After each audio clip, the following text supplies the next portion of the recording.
Yay! I was flipping through the twatter because still not supposed to do much of anything. I'm going crazy. So, saw the hit point argument. How do you do 0 hit points in your game? When is dead? Do you have a special death and dying rule? Blah, blah, blah. We go through this. I mean, I didn't think we'd be recycling this topic. Maybe I just ran across this gem accidentally. I've gotten soft in my old age. Soft! 0 hit points, you're unconscious. I know all my hardcore OSR friends are 0 dead. But I'm like, everybody likes winning the lottery. Everybody likes to scratch off. You hit 0, you're unconscious. And that goes for monsters too. They appear dead unless you closely inspect the body. And then you detect very faint signs of life. If not healed, tended to, or whatever, 8 hours later they wake up with 1 hit point. Negative anything, -1, -2, -30, you're dead. Negative your con in 1 hit is a catastrophic kill. That's like getting eviscerated, your torso torn in 2, your head lopped off, we're split down the middle. So if you negative con someone in 1 shot, then they is fucked up beyond repair. Like raised dead is going to require some stitching. It ain't no, I raised dead on what part? The torso or the legs?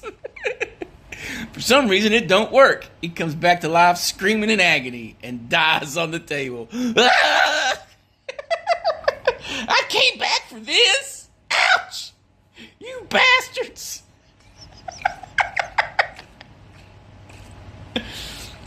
Usually undercoverable. You gotta do extra work. But I like the 0 hit point unconscious mechanic because I've never gone without players at my table, but my numbers have definitely dipped. I'm running one game, it's 3 players. I got to push it back to 29th. It's rough. They are now finally catching on that lots of retainers, hirelings, and stuff is a great idea. Although, don't treat your hirelings like expendable fodder. And not a lot of people want to go adventuring. So when you find an ally or something, keep tabs. But 0 hit point works. And yeah, I kind of used that.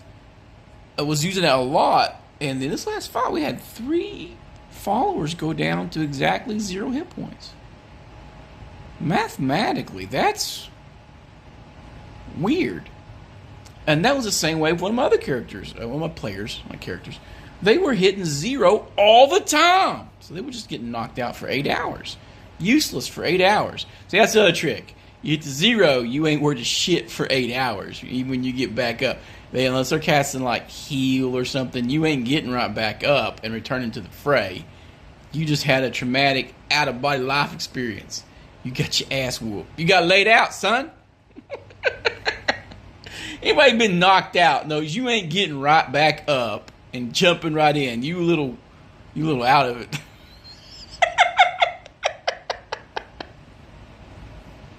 Things happen. Getting knocked out and knocking that brain jelly around's traumatic. So, is what it is. But that's how I do it. Now, I guess some days I might go, and I had a Labyrinth Lord rule I used for a long time that your death was your neg con. That if you had 5 con, then -5, you's dead. You bleeding dying was doing the bleeding dying 0, -1 down was bleeding dying, but your con determined what your threshold was. So if you had an 18 con, you neg 18. You had a while. Right? That made sense. Healthier people are harder to kill. Sickly, frail, anemic. They die of a cold, man. They get the flu, and they end up with the pneumonias, and then they off they go. That's a real world explanation of having a shitty constitution. I'm afraid to get sick. I never get sick. Pussy. Eat more meat. So yeah, I do 0 and neg anything dead right now. And originally I thought that would be a good way to introduce recurring villains, or they had a goblin that they did that to like twice in a row, and they knocked him 0 hit points. Left the dungeon, and he was like, oh, it's those guys again. He actually had a complex. A true fear of the party. So the last encounter they had with that 0 hit point recurring goblin, because I put a little X, because I put a little asterisk next to the one in the encounters in case they re-encountered him. It's hard to win over or get one over or someone that you actually left for dead once or twice. They're not going to trust you. And the third time, he just ran away. He'd see him, and one goblin runs. It's like, oh, is he getting help? No, he just appeared to be. He just ran. Ah, I'm out. They're going to kill me again. He's like the bad luck charm of the goblin tribe. I don't know if the players notice some of those things. I end up, when I'm running my Roll20 on Discord, I chuckle to myself sometimes in encounters. And they think it means something else. And I'm like, no, sometimes it's a recurring villain or a recurring minion that they've actually beat the hell out of before. And he's like, oh, oh no. And one guy actually enslaved a guy like that. He enslaved the one that was knocked to 0 hit points. And that guy was begging for death by the time he got away. He's like, I gotta get away from these guys. Torturers and murderers. But that's how I do it. Death and dying. That's how I've evolved it over the years.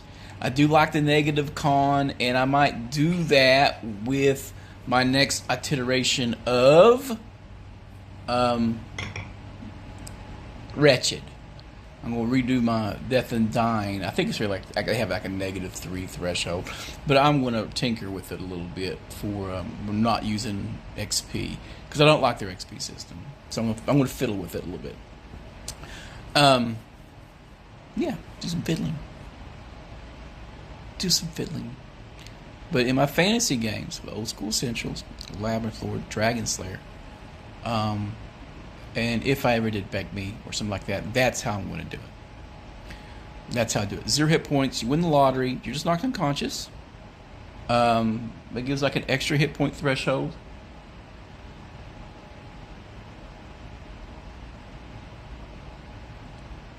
Keep an eye on the cars from my house right now. There's things going on. But like an extra hit point for wizards at low levels, which is very important because we know how fragile they are. And then on everyone else, it's like I use small parties. My party size is 3 to 6 people, and I got one group is 3, and the other group is 6. And debate about running another game or playing another game. But if that's how you do it, awesome. If you're a 0 hit point guy, I respect it. I played in games where it's 0 hit points, you're dead, and you roll hit points at first level. That sucks. That's rough time. You're playing a 1 hit point fighter, embrace the bow. That's what you do. You embrace the bow. But yeah. I know there's people who just don't like killing players. We don't actually intentionally kill players. Players get themselves killed because they're dumb. They charge. They get reckless. They get cocky. That's the one thing I've noticed. People get a certain armor class or they get a certain hit point threshold, and they get cocky. And then the dice say, we're going to kill you today. You ain't making no saving throws, and all the goblins and this multiple attack creature are rolling all 20s, and they're going to eat your ass. Happens. But anyway, guys, don't let people really browbeat you too much about it. But this, if you want to have a little bit of mercy in your game, yeah, whatever. It's your game. Do what the hell you want. We'll make fun of you for it if you make it too soft or if it's too hard. You can get into situations where you get too stringent and you have a death spiral and your game is just stalling because you've death spiraled your players. Not intentionally. It's usually dumb stuff they do, but you know, it is what it is. Thought that out there. I saw that on the twatter and thought, yeah. 0. Neg anything dead. In a few instances, like in modern games or in the past for Labyrinth Lord, I've done negative con. Yeah. Death and dying. I should go over death separately because I'm a real hard ass about raised dead too. Anyway. Game well. Game often. Don't take everything too seriously.